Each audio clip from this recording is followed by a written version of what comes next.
일단은 학술적인 거에 대해서는 우리 여기 이렇게 공부 많이 하신 우리 최정혜 박사과정에 있는 최정혜 선생님이나 여기 허강 선생님이 얘기하시기 때문에 저는 이제 말씀을 듣기로는 이렇게 전에 듣기로는 이렇게 논문 쓴 사람으로서 이렇게 그런 과정에 대해서 좀 얘기를 해줬으면 좋겠다. 그래서 제가 오케이 이렇게 제가 오케이 했거든요. 그래서 그런 얘기를 하는 게 좀 더 좋을 것 같아서 네, 그런 거 중심으로 좀 준비를 해왔습니다.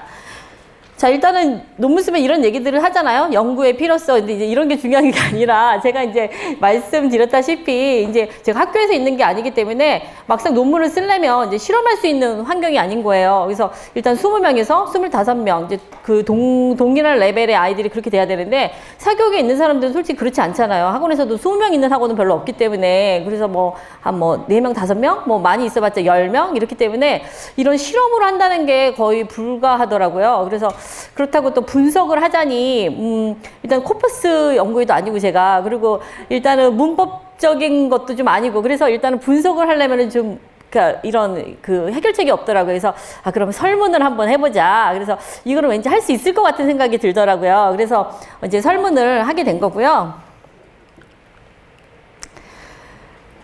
그래서 이제 왜 하게 됐냐, 이제 아무래도 발음 연구회다 보니까, 그리고 이제 아무래도 사교육에 있다 보니까 사람들이 와서 이제 파니스 교육을 되게 많이 하잖아요. 1학년 때 다들 들어오면 이제 파니스 말을 뽑잖아요. 우리 학원에 이제 그 데모? 새학기에 이제 파니스 말을 뽑는데 엄마들이 오셔서 이제 하는 말들이 되게 많이 좀, 아닌 것 같은데? 막 똑같은 얘기들을 하셔. 그래서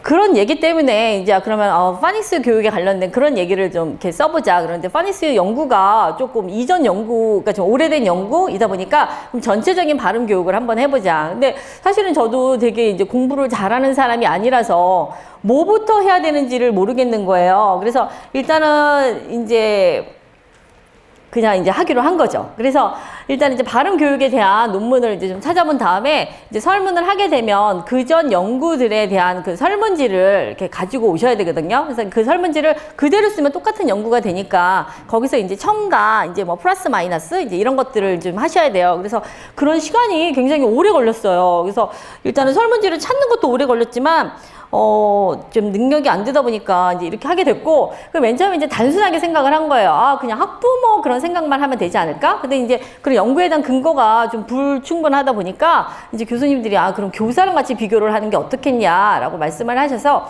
진정한 사실은 비교는 사교육 하시는 분들하고의 비교를 하고 싶었어요. 근데 이제 그게 아무래도 이제 우리 그런 좀 사교육 종사자들은 아무래도 좀 수치가 좀 이렇게 비공식적인 이런 게 있다 보니까 이제 학교에 있는 영어 선생님들과 그 다음에 진짜 이제 학부모들의 어떤 그런 비교 인식을 연구하게 됐고요.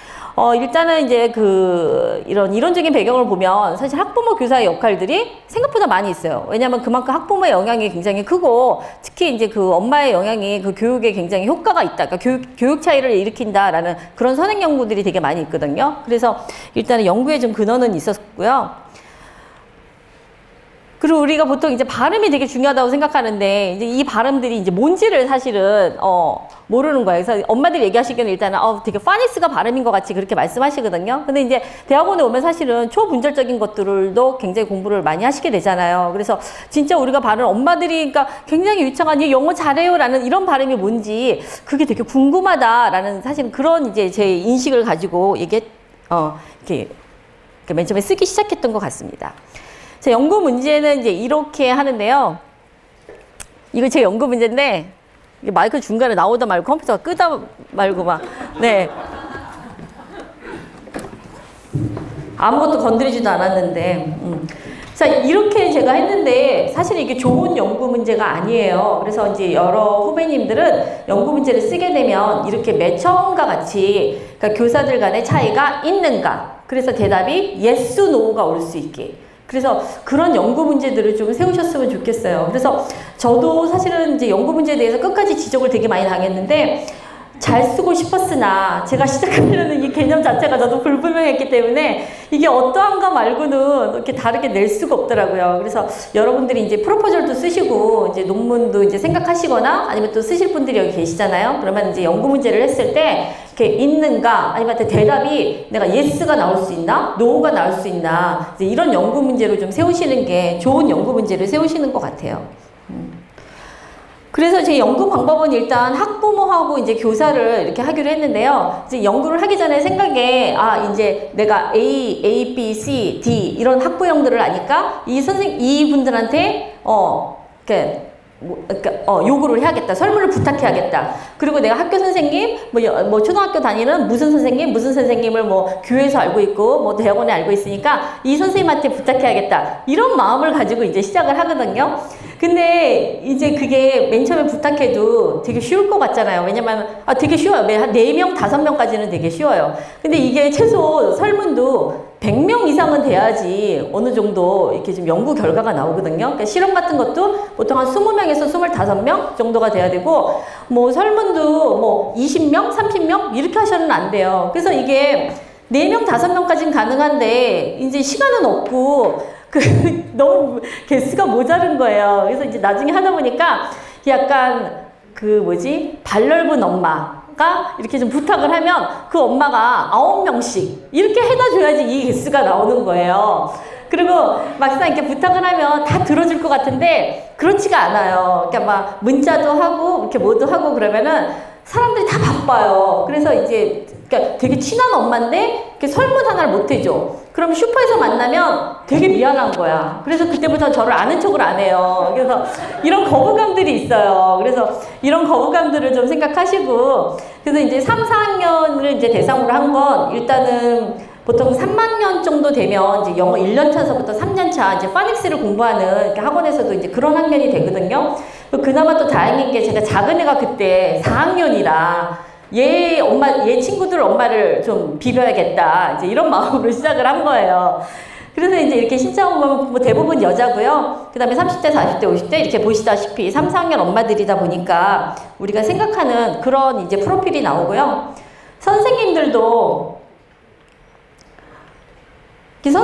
이제 이렇게 여쭈다 보면 이게 되게 어려워요. 이것도 선생님. 진짜 제가 학교에 있는 선생님, 그때 학교에 있을 때가 아니라서 일단은 애 담임 선생님, 뭐, 그 다음에 뭐 학교에서 근무하는 뭐 새언니, 이제 뭐 이런 사람들한테 부탁을 하면 이게 될 것 같은데, 이제 일단은 그분들은 하나만 해갖고는 안 돼. 왜냐면 그러면 100명을 제가 못 채우잖아요. 제가 100명을 아는 게 아니기 때문에. 그럼 그분들이 가서 이렇게 채우는데, 이 사람은 되게 잘해올 것 같아. 근데 3장 해오고, 이분은 되게 못할 것 같아. 근데 막 10몇 장씩 해오고, 지금 약간 이런 게 있어요. 그래서 그렇게 채운 인원이, 이게 지금 79명이, 이게 제가 그러니까 설문의 2만수가 아니라 연구의 2만수예요. 그러니까 실제적으로 왜냐면은 나중에 설문지를 받아보면 파토가 나는 경우가 있어요. 중간에 대답을 안 하거나 아니면은 약간 모호하게 대답을 하거나 이렇게 좀 나가리가 되거나 이런 수가 있기 때문에 79명이면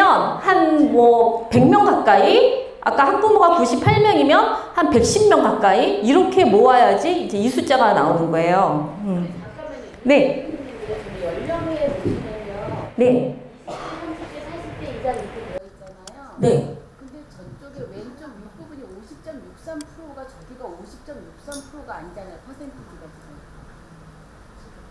그러니까 계산이 잘못됐나요, 제가? 아니 저 표가 잘못됐다.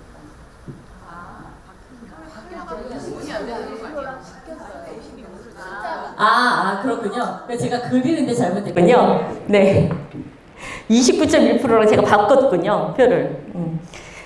그래서 이제 이렇게 되고요. 그 다음에 이제 교사일 경우에는 영어를 지금 현존하는 초등학교 선생님들은 영어 전공자가 아니어도 담임 선생님들이 영어를 가르칠 수가 있어요. 그래서 일단 담임 선생님 경우에도 영어를 가르친 경력이 되신 분들이 있거든요. 그래서 이런 것들을 좀 감안해야 될 것 같고요. 그 다음에 이제 우리가 아는 영어 전단 선생님. 그러니까 이제 지금 담임이 아니라 영어 과목을 가르치는 선생님. 그 다음에 이제 영정강, 그러니까 정교사가 아닌데 이제 영어를 가르치시는 분들. 한국인 강사는 이제 원어민 강사나 아니면 영어 선생님이 있을 때 보조 선생님으로 들어가는 경우가 있거든요. 그래서 이렇게 영어와 관련된 이런 선생님들. 네. 그래서 이제 설문조사 보니까 설문을 봤는데 제가 그때 인터넷 설문을 그때 처음 이제 그 논문을 시작하기 전에 알았어야 되는데 논문을 쓰면서 이 과정을 알아가지고 중간에 이제 페이퍼도 나가고 이제 인터넷 설문도 하게 된 거예요. 그래서 제가 이제 학습지에 가서 이제 서웨이 멍키를 그 당시에 너무 이거 새롭다 이래갖고 통계가 좀 자신이 없으니까 이걸로 하면은 될 것 같다. 이제 이렇게 해서 하게 됐거든요. 근데 뭐 만약에 여러분이 하시게 된다면 그냥 구글 설문이나 뭐 네이버 설문 이런 거 하셔도 될 것 같고요. 이제 서베이 먼키는 좀 좋은 게 일단은 돈을 많이 내면, 그러니까 뭐 1년치 돈을 많이 내면 T테스트 같은 것도 다 잡아줘요. T테스트라는 거는 이제 두 집단에서 그만큼 차이가 있는지 없는지, 그러니까 그런 것들을 다 통계를 내주고요. 근데 이제 저 같은 경우에는 이제 한 달 사용료를 냈기 때문에 제가 한 달을 그때 한 40 몇 달러를 낸 것 같아요. 그러니까 한 5만 원 가까이 이렇게 냈던 것 같고요.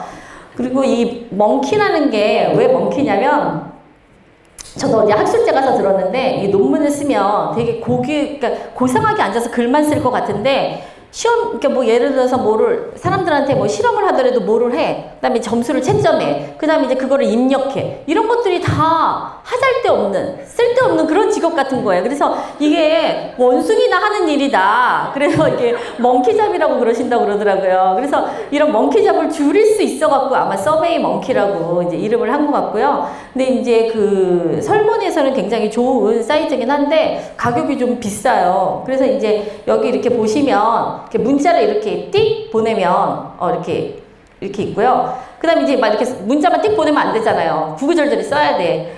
나 누구 엄마인데 뭐 그동안 잘 지내지 뭐 이러면서 이것 좀 하나 해줘. 이제 이러고. 그 다음에 이제 카카오톡으로 보면 이렇게 원숭이 표시가 가요. 그래서 이제 뭐 제가 요즘 그 이후로 이거 이후로 제가 구글도 많이 하고 네이버도 많이 했거든요. 근데 구글도 다 이런 식으로 가더라고요. 되게 좋고.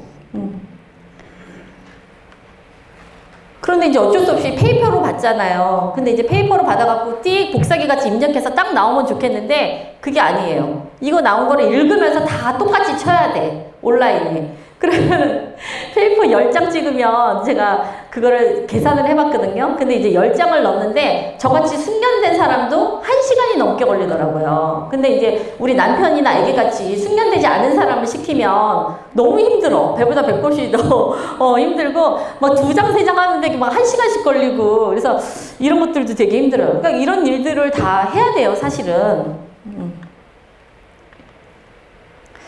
그래서 이제 내용을 보면 일단은 제가 설문지 이제 발음교육, 영어교육, 자녀 발음교육, 학교 발음교육, 학교 발음교육 같은 경우에는 이제 선생님들, 그다음에 자녀 발음교육 같은 경우에는 이제 학부형들 이제 이렇게 해서 조사를 했고요. 그다음에 이제 프로필을 조사했고요. 시간이 되게 많이 지나갔거든요. 그래서 결과만 대략 볼게요. 자, 일단은 학부모 교사 전반적으로는 다른 영역보다 듣기 말하기가 되게 중요하다고 생각하세요. 그리고 원어민과 의사소통하는데 대략 몇 년쯤 걸릴까요? 라는 질문에는 3년에서 6년이라고 대답을 하셨거든요. 그런데 막상 한국에서의 원어민과의 의사소통이 가능합니까? 라는 질문에는 교사들은 불가능이 2명 2.86%밖에 안 되니까 교사들은 실질적으로 가능하다고 생각한 거죠. 근데 엄마들은 27.55%가 불가능하다라고 생각하고 계시거든요. 그러니까 한국에서 하는 영어 교육에 대해서 오히려 교사들보다 학부모가 더 불신을 가지고 계세요. 그러니까 사실은 내가 돈만 있으면 외국에서 하고 싶다, 이런 마음들이 있으신 거죠. 초등 영어의 바람직한 교사 형태를 봐도 학부모는 영어 전담 교사와 원어민과 한국인 코티칭을 실제적으로 원하시거든요. 근데 지금 서울 같은 경우에는 원어민 교육이 다 빠졌잖아요. 서울교육청에서는. 그래서 학부모와 교사와 발음 교육에 대해서 일치하는 부분은 발음과 영어 실력이 되게 관련이 있다, 이렇게 생각하시고요. 발음 기호는 영어 교육에 불필요하다라고 생각하세요.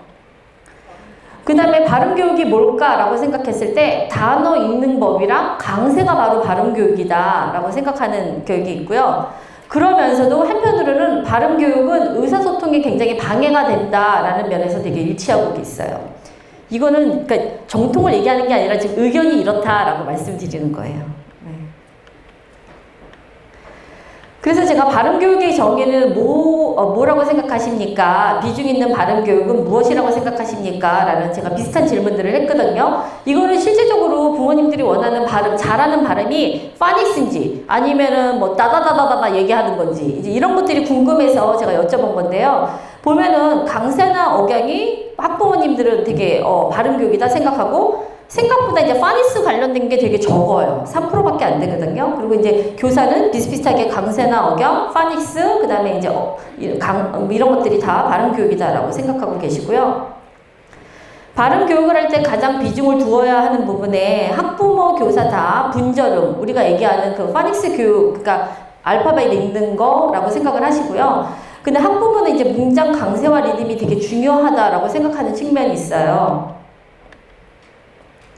그래서 지금까지 이제 말씀드렸던 그런 부분들이고요. 자, 초등영어 교육에서 파닉스 교육은 반드시 필요하다고 생각합니까? 라고 해서 우리 저희 연구에서 이제 많이 물어보시던데 이렇게 보면은 자 읽을 수가 없다. 논문을 읽는데 P값이 뭔지 T값이 뭔지 읽을 수가 없다. 이제 이렇게 말씀하시거든요. 근데 이제 다 읽을 필요는 없고 이제 보통 표에서 이렇게 확인하실 때 이렇게 점 있는 거 이게 보통 이제 차이가 있다라는 거예요. 그래서 이제 논문에서도 보면 차이가 조금 있으면 일단 별 하나, 차이가 많이 있으면 별 2개 이런 식으로 표시해 주거든요. 그래서 일단은 P값을 확인하시면 되고요. 여기서 보면 지금 T값이 마이너스잖아요. 그러니까 그거는 제가 학부모와 교사일 때 학부모를 위에 두고 교사를 밑에 두고 보통 제가 통계를 돌린 거거든요. 그럼 마이너스면 교사가 그렇다고 생각을 하는 거예요. 그러니까 오히려 학부모 교육, 그러니까 파닉스 교육은 교사가 더 필요하다고 생각하세요. 학부모랑. 그래서 이런 면에서 좀 생각 외의 결과인 것 같아요. 학부모 교사 이제 원어민 교육, 발음하면 일단 원어민이라고 생각을 하잖아요. 원어민 선생님이 들어오던가 아니면 우리가 외국에 나가던가 이제 이렇게 생각을 하시는데 자, 어떤 활동이 가장 효과가 크다고 생각하십니까? 그러면 이렇게 원어민과 말하기. 그러니까 이제 학부모는 굉장히 원어민을 선호하세요. 원어민에 대한 요구가 굉장히 크고, 근데 이제 교사는 오히려 이제 원어민과 말하기나 영어 단어 문장, 소리내어 읽기 이런 것도 되게 필요하다라고 이제 생각을 하십니다. 자, 그래서 이제 인식 차이를 보면 일단은 원어민 발음과 똑같지 않아도 됨이 마이너스예요. 그러면 누가 이렇게 대답했을까요? 교사들은 원어민 발음과 똑같지 않아도 된다라고 대답했고요. 발음 교육을 위해서는 원어민 교사가 꼭 필요하다. 플러스예요. 그러면 어떻게 누가 그렇게 대답했을까요? 학부모님들은 원어민 교사가 꼭 필요하다고 생각하고 있습니다. 이제 북미 영어와 비영어권 이제 북미 영어라는 게 이제 캐나다나 미국 발음에 대해서도 자 학부모 교사 보면 되게 북미 영어가 중요하다고 생각하고 계세요. 그래서 비영어권 영어 발음이 되게 중요하다라고 생각하는 거는 교사들이. 그래서 이렇게 차이가 있습니다. 그래서 이제 학부모 교사 일단은 이게 공통된 거예요. 다양한 어휘와 표현, 그 다음 이해 쉽고 친숙해야 된다. 국가 영향력 별로 상관없다. 그러나 교사는 영국 영어 필요하다 라고 생각하고 계시고요. 원어민 선호 국가 이렇게 보시면 일단은 1위는 미국이에요. 그 다음에 2위는 캐나다. 이제 3위에서 일단 학부모는 영국보다는 호주, 뉴질랜드, 뭐 캐나다 이렇게 원하시는데 교사들은 영국, 호주, 뉴질랜드 보통 이렇게 원하시는 것 같습니다. 대체적으로 이제 학부모 물어봤을 때 이렇게 아이들이 지금 발음 교육이 이런 형태로 이루어지고 그다음에 이제 이런 거 다 핸드아웃에 있거든요. 그러니까 다 읽어보시면 될 것 같아요. 그래서 일단은 중요한 건 자녀들의 발음, 그 다음에 학생들의 발음이 이전에 비하면 향상되고 있다고 일단 생각을 하고 계세요.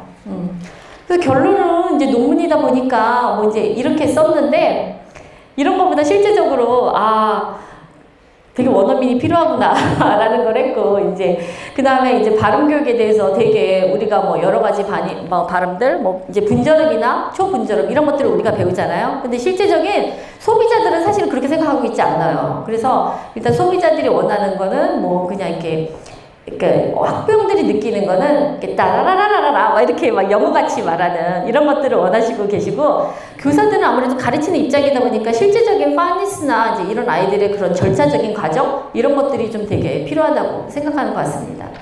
제가 이건 지나가는 얘기인데 제가 큰애가 고등학교 2학년이거든요. 근데 이제 걔가 저희 이제 공부방에 애들 오면 제가 아무래도 초등학생이 많다 보니까 여러 가지 액티비티를 하잖아요. 근데 이제 어느 날 그런 얘기를 하더라고요. 뭐 리듬이나 이제 이런 같은 그런 쓰잘데기 없는 발음 교육을 시키지 말고 문법 중심의 독해 중심의 영어 교육을 시키는 게 어떻겠냐. 고등학교 갔더니 너무 발음하는 게 너무 영어가 힘들다. 이제 단어도 너무 어렵고 어디서부터 해석을 해야 될지 모르겠다. 이제 그런 얘기를 작년에 했거든요. 근데 얼마 전에 갑자기 자기의 생각이 틀렸다면서 엄마 발음이 되게 중요한 것 같아 이렇게 얘기를 하더라고요. 그래서 아니 그렇게 다르게 생각하게 된 계기는 뭐니? 그랬더니 학교에 나와서 이렇게 발표를 하는데 일단 발음이 되게 유창하고 영어같이 이렇게 쫙 멋지면 선생님이 듣는 선생님이 쟤 너무 영어 잘한다 이렇게 생각해서 습득도 잘 주고 점수도 일단 잘 주고 애들한테 그 바라보는 그런 게 너무 좋다는 거예요. 그래서 일단은 내가 그냥 이렇게 독해는 공부하면 이렇게 되는데 발음은 그게 안 되니까 그래서 일단은 자기 생각이 좀 틀린 것 같다고 해서 엄마 계속 그 라임 교육에 힘써줘 라고 얘기를 하더라고요. 그래서 이렇게 우리가 실제적으로 느끼는 이렇게 피부의 어떤 그런 교육이 이렇게 지금 현존하고 있는 것 같습니다.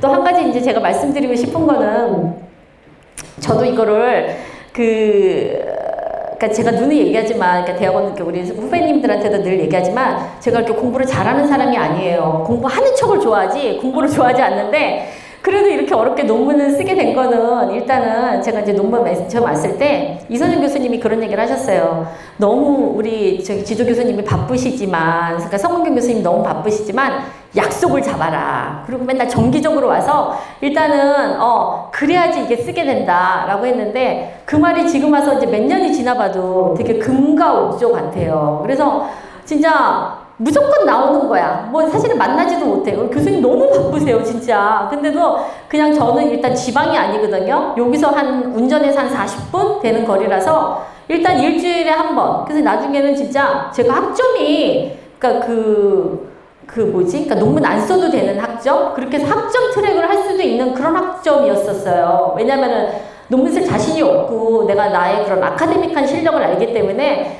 근데 나중에 보니까 이렇게 내가 100명 넘게 논문 쓴다고 이렇게 설문지를 했잖아요. 근데 그 사람들한테도 너무 민망하고 20번이 넘게 만나준 교수님한테도 왠지 그 시간당 그 페이를 생각하면 너무 민망해서 이게 나중에 건널 수 없는 강을 건너는구나 라는 거를 나중에 알게 됐어요. 그래서 이제 5월달쯤 돼서 이제 이게 6월 초에 내거든요. 근데 진짜 저도 결과가 너무 힘들어가지고 막 잘 못 쓰고, 제가 아까도 말씀드렸지만 조사하는 그 설문 문항 만드는데 거의 한 학기가 걸렸어요. 근데 그게 문항 만들고 문화를 셀렉트하고 문화를 또 추려내고. 근데 그렇게 해도 나중에 이제 논문을 쓰고 나니까 불지르고 싶어요, 도서관을. 너무 논문이 마음에 안 들고 문항도 너무 힘들고. 그런데도 불구하고 나중에 진짜 쓰지를 많이 못했어요. 근데 이제 5월달쯤 이제 쓰게 되다 보니까 컴퓨터가 폭발할 것 같더라고요. 막 이제 레슨을 하면서 컴퓨터를 이제 아침부터 저녁까지 쓰니까. 그래서 쓰게 되긴 되더라고요. 그래서 마감이 되게 중요하고, 이렇게 그 데드라인이 진짜 모든 것들을 다 하게 하는 그런 원동력이구나라고 생각을 했어요. 그래서 여러분도 꼭 저 같은 사람도 쓰니까 용기 잃지 마시고 꼭 쓰기를 바라는 마음에서 오늘 발표 드렸습니다. 감사합니다.